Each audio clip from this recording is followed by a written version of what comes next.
Bonjour à tous et bienvenue sur ma chaîne YouTube Objectif Bonheur. Aujourd'hui, je vais parler avec vous d'un sujet que j'adore, c'est vivre simplement, ou bien la simplicité volontaire.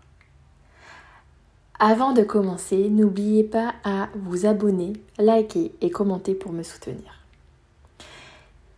Pour moi, vivre simplement, c'est aussi savoir garder, ou en tout cas retrouver, son âme d'enfant. Alors j'ai réfléchi à ces 10 choses que vous pouvez faire pour retrouver votre âme d'enfant très simplement. Premièrement, jouer au ballon, faire des passes, courir après un ballon, jouer avec des amis, jouer avec vos enfants. Bref, le jeu, c'est quelque chose qui vraiment permet de retrouver facilement son âme d'enfant.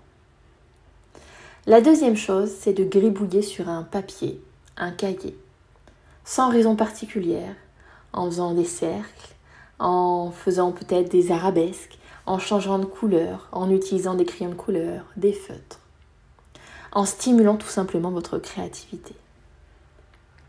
La troisième chose, c'est de faire du vélo.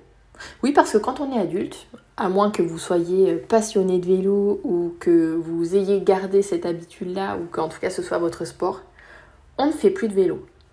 Ou peut-être très rarement en vacances. Et pourquoi pas finalement, au lieu de faire des balades en marchant, sortir des vélos, du garage, du grenier, emprunter à des amis et en fait retrouver cette liberté, le vent sur vos joues, respirer pleinement et découvrir d'une nouvelle façon les balades que vous faites habituellement à pied. La quatrième chose, c'est d'organiser son anniversaire. C'est vrai ça. Quand on est enfant ou quand on a des enfants, on organise les anniversaires, on prend plaisir à trouver un thème, on souffle ses bougies, on ouvre ses cadeaux aussi parfois, même si c'est pas forcément le but recherché quand je vous dis d'organiser votre anniversaire. On reçoit ses amis, sa famille, on passe un moment sympathique. On peut même organiser une activité, des jeux là encore. Mais en tout cas, on fête cette année de plus. Cette année qui nous a fait grandir, qui nous a tant appris.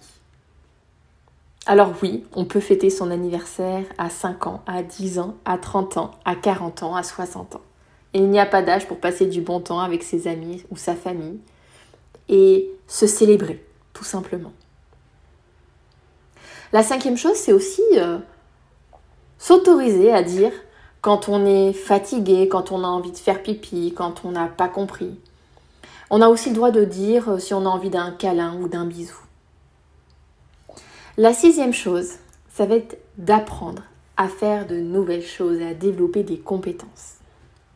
Et oui, parce qu'on a le droit d'apprendre encore quand on a 30, 40, 50 ans ou même moins ou plus, peu importe. La septième chose, c'est faire des câlins juste parce qu'on en a envie. C'est faire un câlin à un ou une collègue qu'on apprécie le matin en arrivant. C'est faire un bisou parce que tout simplement on a envie de faire un bisou à une personne.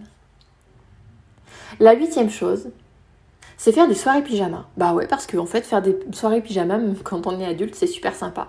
De pouvoir choisir un joli pyjama, de rigoler, de prendre le temps, de prendre plaisir. La neuvième chose, ça va être aussi en fait, de faire plein de nouvelles choses pour la première fois. Sauter en parachute, faire du canoë, cuisiner de nouveaux plats, écrire une poésie. Aucune limite. La dixième et dernière chose que je voudrais que vous essayiez pour garder ou retrouver votre âme d'enfant, c'est simplement de demander de l'aide. Une fois adulte, on a tendance à se dire qu'on doit être indépendant, autonome. Mais finalement, demander de l'aide, ce n'est pas ne pas être indépendant et ne pas être autonome. C'est savoir dire que là, maintenant, on a besoin d'aide, on a besoin qu'on nous tende la main. On a besoin qu'on nous aide à faire quelque chose, on a besoin qu'on nous apprenne à faire quelque chose. Et ça, je trouve que c'est hyper important dans notre quotidien. Dans notre quotidien où on a tendance à être chacun pour soi, chacun de notre côté, voilà, demander de l'aide à quelqu'un, c'est important. C'est aussi faire preuve, être humble finalement. Pour conclure, garder son âme d'enfant, c'est se rappeler qu'on sait être content d'un rien et à la fois content de tout. Et surtout, n'oubliez jamais de rêver. Rêvez d'aller sur la lune ou rêvez de décrocher les étoiles.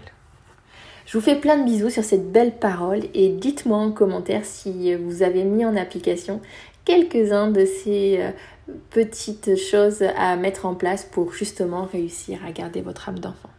Bisous à tous!